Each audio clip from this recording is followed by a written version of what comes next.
دوستو، سجنی سے کرو گے بہانہ کیا؟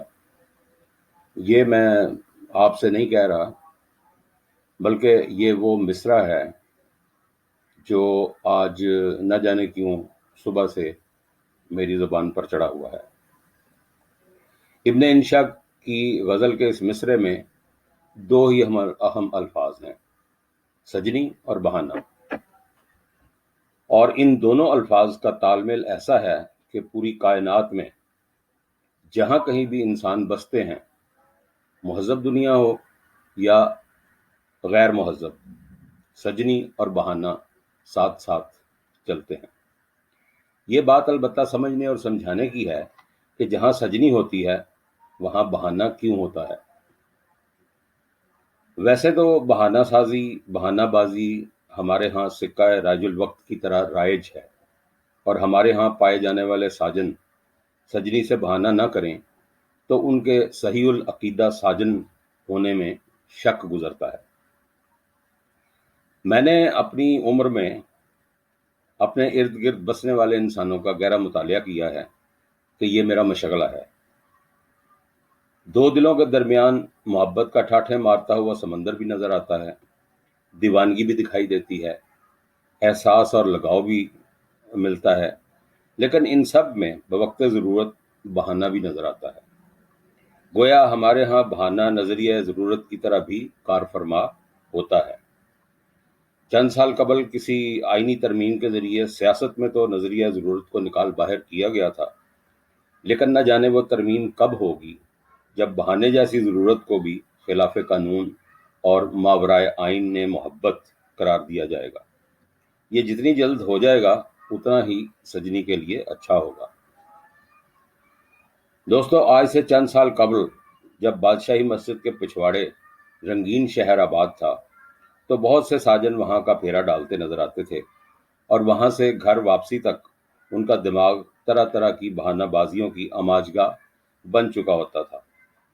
رات دیر کیے گھر آنے پر آخرکار انہیں سجنی سے کوئی بہانہ تو کرنا تھا، اور یہاں یہ بات بہت اہم اور قابل غور ہے کہ ہر بہانے میں جب تک ندرت اور تنوع نہ ہو بہانہ مؤثر نہیں ہوتا۔ ہمارے ہاں کے بہانہ باز صرف سجنی سے بہانہ نہیں کرتے، بلکہ یہ بہانہ بازی ان کی سیرت و فطرت میں سرایت کر جاتی ہے، اتنی کہ وہ زندگی کے ہر شعبے میں دن اور رات کسی بھی حصے میں بہانہ سازی سے بچ نہیں پاتے۔ سوال یہاں یہ بھی اٹھتا ہے کہ کیا صرف سجنی ہی بہانے کا شکار ہوتی ہے اور مظلوم گردانی جاتی ہے، یا سجنی بھی بہانہ بازی کا کھیل کھیلتی ہے؟ میرے خیال میں اس کا صحرا بھی ساجن ہی کو جاتا ہے۔ جس طرح ایک ساتھ رہنے والے قریبی افراد غیر محسوس طریقے سے ایک دوسرے کی عادات اپنا لیتے ہیں، اسی طرح بیچاری سجنی بھی ساجن کے بہانوں سے بہت کچھ سیکھتی ہے، لیکن چونکہ وہ فطرتاً نرم خو اور رحم دل ہوتی ہے، اس لیے اسے بہانے میں وہ کمال فن حاصل نہیں ہو پاتا جو ساجن کا ترہ امتیاز ہے۔ ویسے تو ہم من حیث القوم ایک بہانہ باز قوم ہیں، ہم بہانہ بناتے بھی ہیں، اور بہانوں سے جو کرنا چاہتے ہیں وہ کر بھی جاتے ہیں۔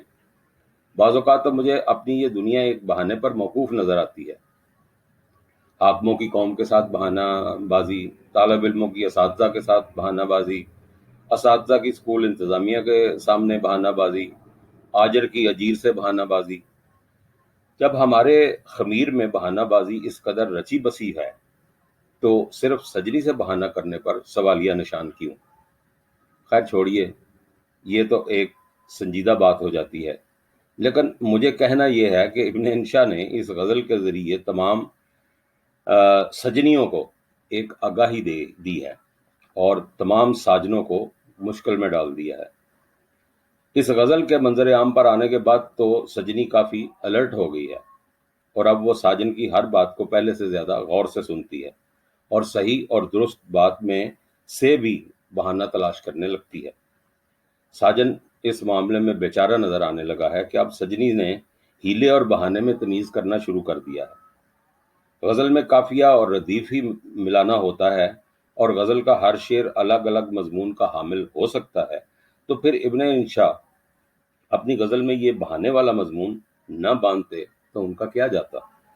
تمام مردوں کی طرح ابن انشا بھی ایک مرد تھا، اور سجنی کا دل موہ لینا ان کی بھی خواہش تھی۔ سجنی سے کرو گے بہانہ کیا کہہ کر انہوں نے خواتین میں تو اپنی بے پناہ عزت بنا لی ہوگی، البتہ ساجن اس پر بہت برہم اور پریشان ہوئے ہوں گے۔ لیکن آج کی سجنی بہت سمجھدار ہے، وہ ساجن کے بہانوں کا پورا ادراک رکھتی ہے، اور اسے معلوم ہے کہ کس بہانے پر کیا رد عمل ظاہر کرنا ہے، کس بہانے کو پکڑنا ہے، کس بہانے کو طرح دے جانی ہے۔ وہ یہ سمجھتے ہوئے بھی کہ اس کے ساتھ بہانہ بازی ہو رہی ہے، کھل کر اس کا اظہار نہیں کرتی، کیونکہ کوئی نقصان باہمی کیونکہ وہ عورت ہے، کھل کر اس کا اظہار نہیں کرتی کیونکہ وہ عورت ہے، اور عورت کبھی یہ نہیں چاہتی کہ محض بہانے بازی سے کوئی نقصان باہمی ہو۔ وہ تو صرف اتنا جانتی ہے کہ شعر اپنا ہی جس کا بہانہ بازی تھا، شعر اپنا ہی جس کا بہانہ بازی تھا، وہ میرے جھوٹ سے خوش تھا، نہ سچ پہ راضی تھا۔